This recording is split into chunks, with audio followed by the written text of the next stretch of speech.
তুই বলে আলাদা আর তুই বলে কেটলি টিয়া বের করবে না কেটলি তোকে আমি খুলে দিলে ধাক্কা দিলাম তখন তুমি বের হইলে না আর দুইটা গসা দিলাম তুমি প্যারত করে বের হইলা আলাদা তো তেরা কথা কিন্তু কেটলি চাইলি কেমনে আসলে হইছে কি বাজেটটা তো কম আর ওই আলা বলতো বাবা আমার এই কেটলি দিতে করে দিছে আলা দিলে কোনো মান সম্মান রাখবে না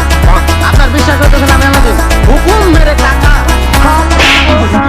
হুকুম মেরে আকা তাইলে তুই আমার লগে একটা নাইট ক্লাবে যাও ওই আমি নাই ক্লাব যাবো আমি আলা দিই আমি পরিমণি নাই পরিমণি লিজেন্ড কিন্তু তুই আলাদিন তোর গায়ের নীল রং এমন উই খেলতে যাইতেছে কেন আসলে আমি দীর্ঘ 28 বছর ধরে পানির তলে আছি মুখের রং নিয়ে রেখেছে এখন হাতের গুলো আল্লাহ এটা তো গরিবের আলাদিন চল গরিবের আলাদিন সরকারের কোনো শক্তি রেখে আছে নাকি সত্যি 28 থেকে 20 বছর সত্যি দাঁড়া অনেক ক্যাবটা করে